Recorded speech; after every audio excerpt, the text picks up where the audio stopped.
बिस्मिल्लाहिर्रहमानिर्रहीम। Sindh virtual academy तरफ़ां मां आहियां मुंहिंजो पंहिंजो ख़ादिम सदाम हुसैन। हाज़िर थियो आहियां पार्ट्स ऑफ स्पीच जे पंहिंजे टॉपिक तरफ़, जेको चोथों टॉपिक आहे वर्ब। पंहिंजे टॉपिक तरफ़ हलण खां पहिरियां सभिनी दोस्तनि खे गुज़ारिश कजे, जिन दोस्तनि असांजे यूट्यूब चैनल खे सब्सक्राइब न कयो सिंध वर्चुअल एकेडमी खे, उहे दोस्त यूट्यूब चैनल के सब्सक्राइब कनि ऐं बेल आइकन के दबाइनि। हलूं था पंहिंजे टॉपिक जी तरफ़। जीअं त पंहिंजो अॼु जो टॉपिक आहे वर्ब। वर्ब खे पाण सिंधी में चवंदा आहियूं फेल। वर्ब खे पाण सिंधी में चवंदा आहियूं fail. It is the most important word in any language. इहो इम्पोर्टेंट लफ़्ज़ हूंदो आहे कंहिं बि ॿोलीअ में। इन खां बग़ैर कंहिं बि ॿोली जो सेंटेंस ॻाल्हाइण वारो, लिखण वारो पूरो न थी सघे। असां न जुमिला पूरा लिखी सघूं था, न ॻाल्हाए सघूं था का बि ॿोली फेल खां बग़ैर। It is an important part of every idea. हर आइडिया जो इम्पोर्टेंट पार्ट आहे। Verb deliver the message. Verb message पुॼाए थो। Verb can best attributed by काम्फ। वर्ब के बेहतर नमूने पाण एज़ काम्फ जे तौर डिफाइन करे सघूं था। या सिंधी में पाण चऊं फेल, उन खे चवंदा आहियूं पाण।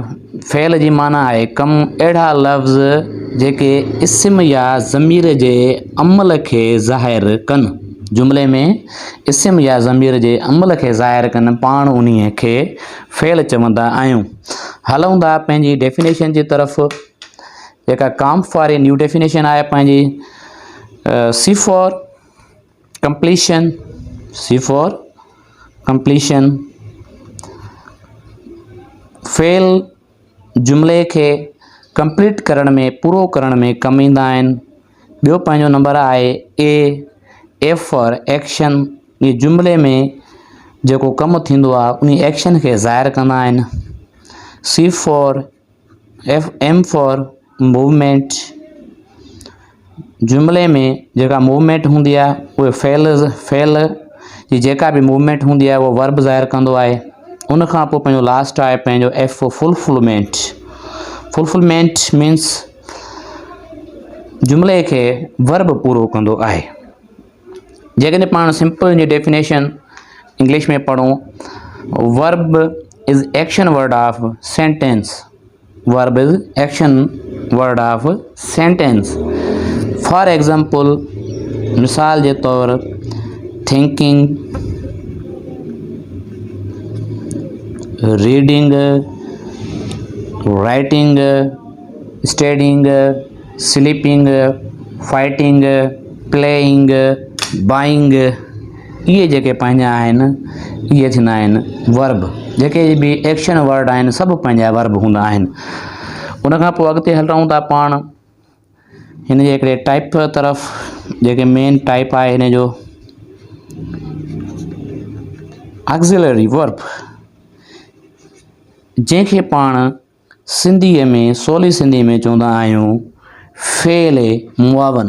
फेल मुआवन यानी मददगार लफ़्ज़। फेल जा उहे लफ़्ज़ जेके सवालिया जुमिला ठाहिण लाइ, मेन वर्ब खे टेंसिस में सपोर्ट करण लाइ, जुमिले खे पूरे करण लाइ कमु ईंदा आहिनि। It can make complete sentence or help the main verb for completing or completing sentences. For example, there are 5 main helping verbs. First off, have, may, will, shall and do. अच्छा, उन खां पोइ पाण पढ़ूं था forms of verb. Forms of verb जेके थींदियूं आहिनि 4 थींदियूं आहिनि, जेके तव्हां पढ़ियूं वञो। First form of verb, second form of verb, third form of verb. Forms of verb 4 थींदियूं आहिनि। पहिरीं पंहिंजी हूंदी आहे प्रेज़ेंट, जंहिंखे पाण लिखंदा आहियूं टू गो। हिन प्रेज़ेंट में टू लाज़मी इस्तेमालु थींदो आहे। उनखां पोइ पंहिंजी ॿी आहे पास्ट टेंस, जंहिंखे पाण सेकेंड फॉर्म ऑफ वर्ब चवंदा आहियूं। सेकेंड फॉर्म ऑफ वर्ब गो जो थींदो went. Third form of verb पंहिंजी थींदी आहे पास्ट पार्टिसिपल, जंहिंखे थर्ड फॉर्म ऑफ वर्ब पाण चवंदा आहियूं गॉन। थर्ड फॉर्म थींदो गो जो। चौथी जेका फॉर्म थींदी आहे प्रेज़ेंट पार्टिसिपल। प्रेज़ेंट पार्टिसिपल हिन जे आख़िर में हिन जी सुञाणप जी निशानी आहे ING लाज़मी हूंदो आहे। जीअं फर्स्ट फॉर्म ऑफ वर्ब में टू हूंदो आहे ऐं फोर्थ फॉर्म ऑफ वर्ब में पंहिंजो ING लाज़मी हूंदो आहे। माशाल्लाह आहे त पंहिंजो बहितरीनु टॉपिक रहियो। सिंपली इन खे डिफाइन कयोसीं। अॼु जो पंहिंजो टॉपिक हुयो फेल। फेल छा आहे? फेल माना कमु, अहिड़ा लफ़्ज़ जेके इस्म या ज़मीर जे अमल खे ज़ाहिर कनि उन खे पाण फेल चवंदा आहियूं। फेल जी जेके पाण सिंपल डेफिनेशन पढ़ूं इंग्लिश में कॉम्फ जे ज़रिए पाण सुठे नमूने इन खे बयानु करे सघूं था। C फॉर कंप्लीशन, जुमिले खे पूरे करण में कमु अचनि था। A फॉर एक्शन, जुमिले में एक्शन खे ज़ाहिर कनि था। M फॉर मूवमेंट खे ज़ाहिर कनि था। F फॉर फुलफिलमेंट, जुमिले खे पूरो कनि था।